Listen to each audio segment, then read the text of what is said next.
Hello, all viewers of Kini. I'm going to talk today about the outcomes of the high-level panel on water process.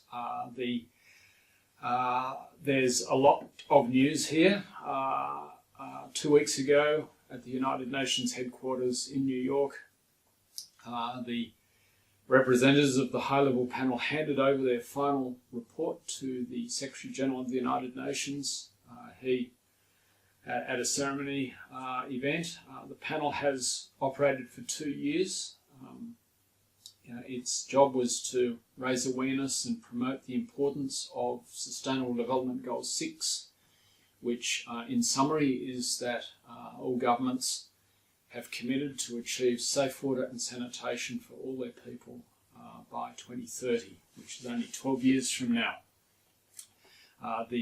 The panel was set up to raise political awareness of that challenge and the importance of achieving that goal. Members of the panel presented their outcomes to the Secretary-General in several ways. Firstly, they presented this report called Making Every Drop Count, an Agenda for Water Action, which sets out the panel's views on what needs to be done to achieve the promise of safe water and sanitation for all people in the time frame that's been committed. Second, they issued an open letter to all heads of government of the world, which is publicly available, setting out the key messages that the panel wanted to disseminate to them. And I'll come back to the importance of that. Thirdly, they released a video on these issues, and it's a short video, and I'd encourage you to watch it.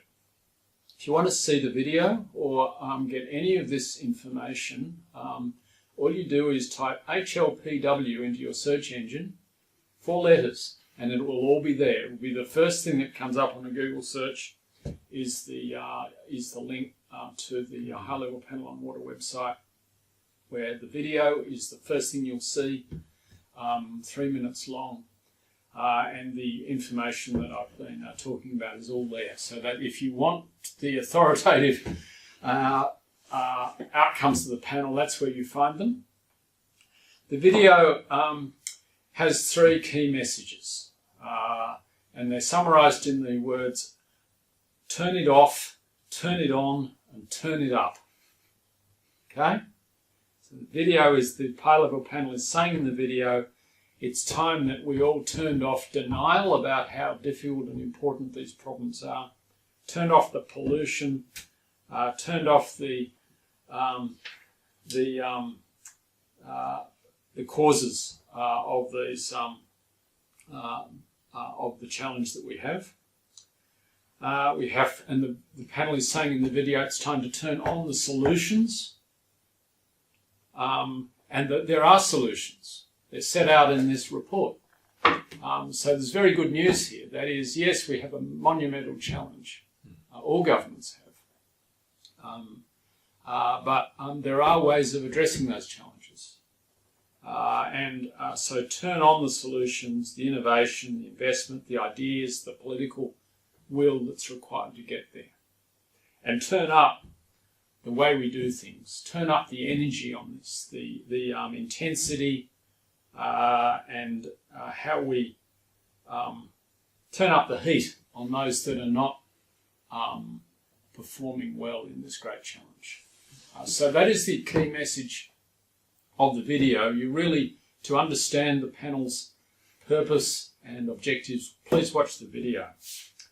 The open letter to leaders of the world, the key thing there is that to reinforce that this is a problem that must be addressed at the national level. You can't rely on other people to solve this problem for you. As a leader, a political leader, you made a commitment, a very ambitious commitment, but a very important commitment that has fantastic opportunity for your country to improve conditions in your society in the way you promised.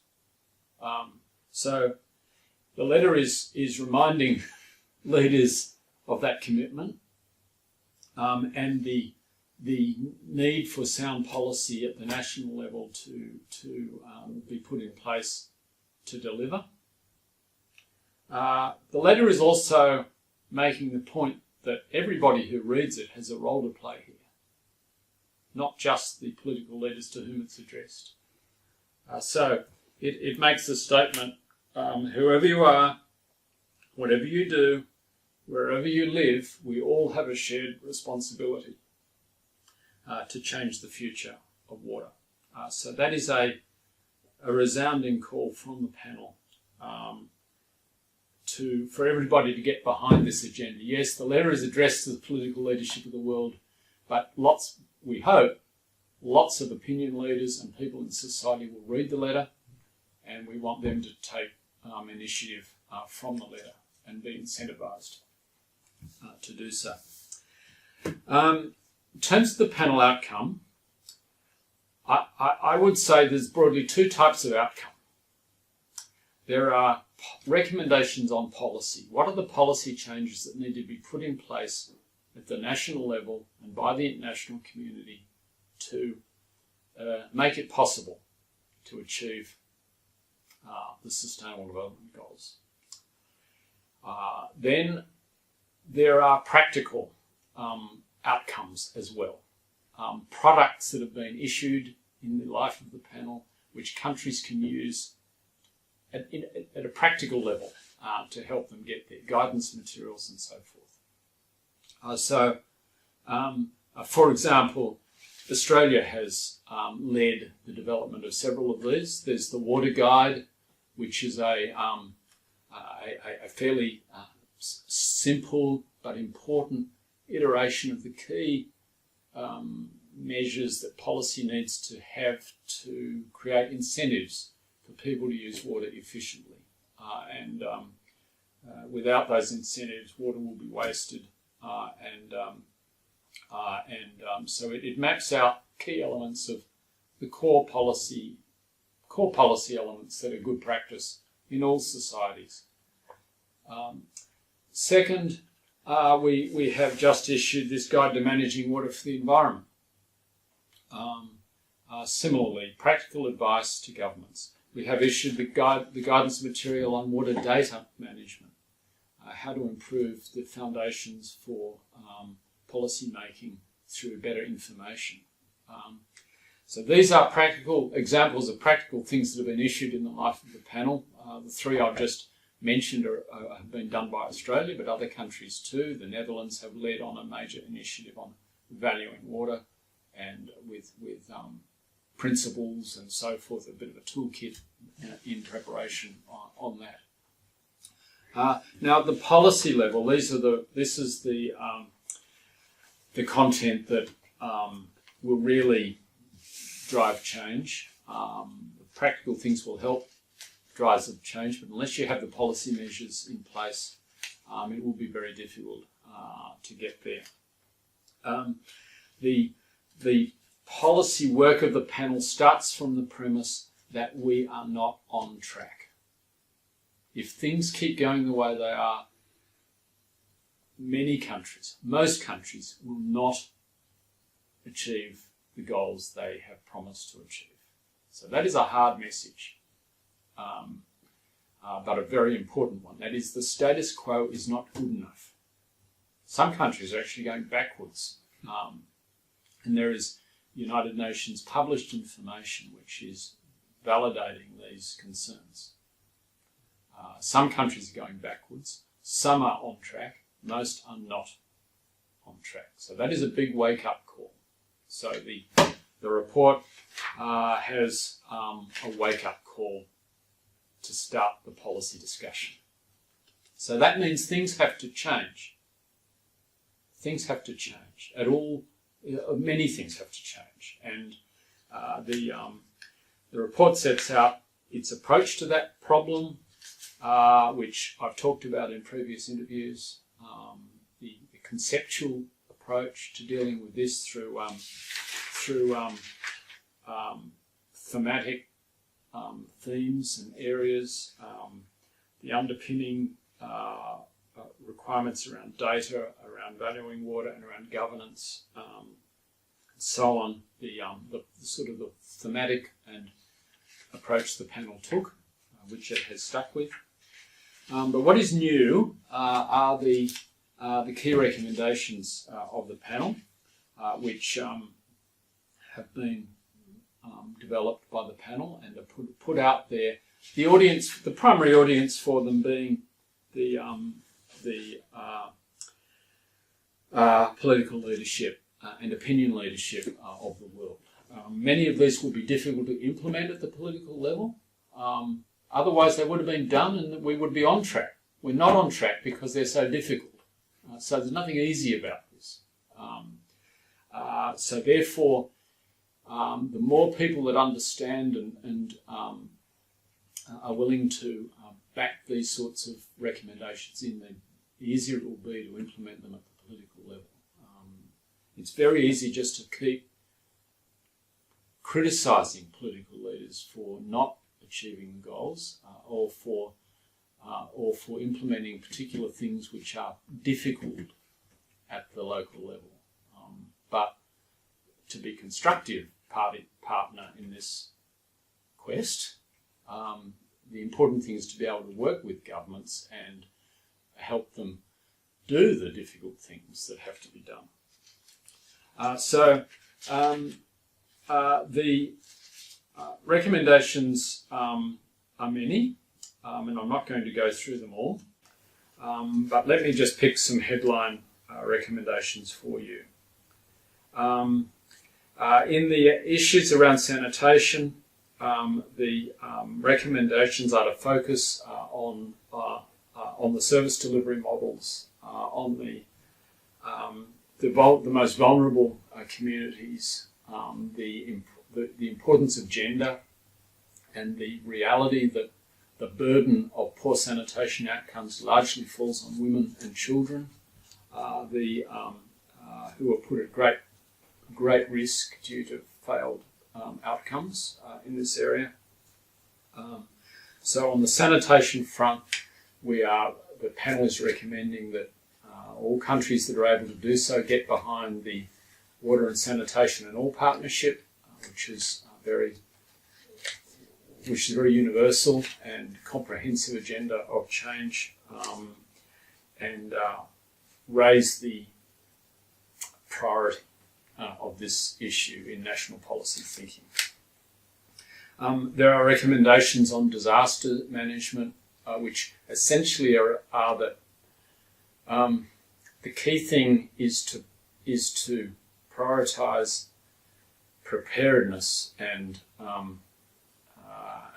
over response. That is, be better prepared for these things in all sorts of ways, and the Sendai framework sets all that out.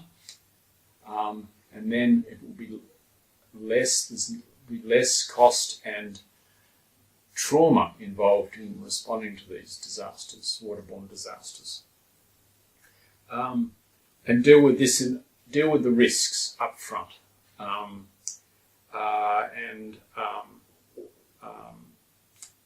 That is a risk management paradigm rather than a wait and see and respond paradigm, which has tended to govern many the handling of disasters in some places. In terms of building resilient economies, the panel is arguing hard for more focus on water use efficiency and measures to respond and be on the front foot with water use efficiency.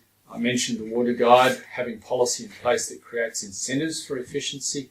There will also be practical guidance prepared by Australia on how to achieve efficiency in the irrigation sector, and there'll be an initiative to create a new international standard on how water using equipment is labelled, so consumers have better awareness of how efficient equipment is. On investment has to double or triple, or some say even exceed that in order to make it possible to achieve the goals. So what has to happen with investment is, well, many things which are laid out in the panel report, but the key to it all is to improve the climate, the investability of water and sanitation services. That means taking risk as much as possible out of these services. That is not easy. It entails principles around pricing and capacity for the private sector to invest that are always going to be controversial at the local level and very difficult to implement politically. But we can't achieve the increases in investment required, which are trillions of dollars, unless it's safe to invest in this sector. Safe for superannuation funds, safe for pension funds, safe for the private investment community. So the language of the panel is about improving the enabling environment and all that goes with that. And also there are recommendations about disclosure of exposure to water-related risks and the need for the finance sector to be more aware of what it is getting into, both positive and negative. And for the new forms of new financing vehicles to be established. This is terribly important content. The goal cannot be achieved without a major increase in financing in water, which is about priorities, and at the end of the day, that requires it to be safer to invest, and more positive, the water sector to be a more attractive place for investment than it has been in the past. And then the resources will come in. There's plenty of resources in the world, financial resources, to invest in water. The issue is to attract them into the water sector. There are recommendations on the environment. There are recommendations on the urban sector. There are important recommendations about the importance of partnerships, how people have to work together here. Sectors of the society that might have been at loggerheads need to come together on this. And there are recommendations on the issues of transboundary water and the need for countries sharing watersheds to collaborate very actively, to share information and to develop standards that they agree on for data and develop the legal frameworks that will sort of lock in cooperation going forward on these. So that has been the important content.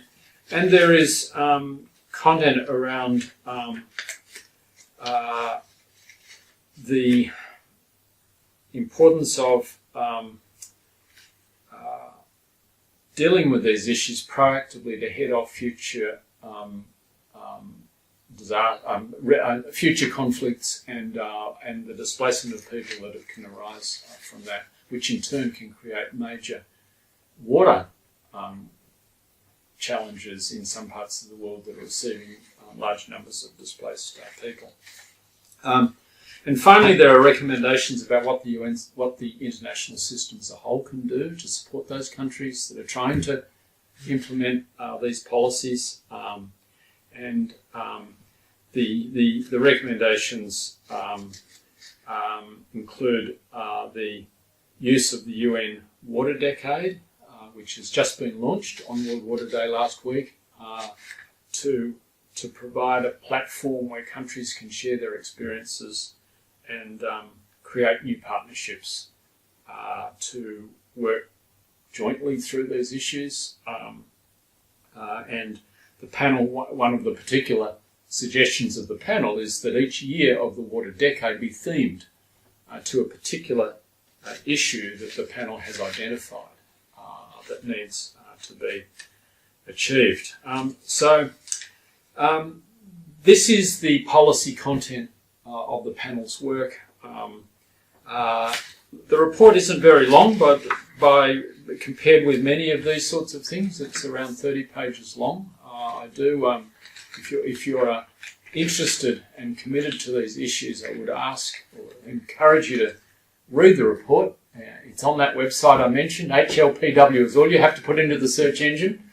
There's 4 letters to remember, and it's all there. The report is all there. The practical guidance materials that I was talking about is all there. The video is there. The open letter is there, as well as lots of further material. For example, for each of the recommendations, there's more detailed material in a package of supporting material that people who are really want to drill down a bit more into what's going on with that recommendation can do that. We also, of course, there are, the panel member countries and their representatives can always, any of us can explain further what the panel intended, and you should contact us if you want to. That is what's happened. It's very important and very positive that we now have clarity as to the solutions to this great challenge. It's not because the consequences of not getting there are so significant, and the potential benefits of getting there are so great for social betterment and the betterment of life in the world. It's terribly important that governments take these issues very, very seriously and prioritise them at the national level. The high-level panel has tried to encourage that at the political level and has set out the steps that it believes need to be put in place to get there, and some practical materials to help. So that's all I can really say at this level. We could talk for hours about the underlying content, but I do hope that's been helpful for viewers of Kini to understand what's going on here and to take it up themselves with their governments and make headway on this great and important quest that we're all on.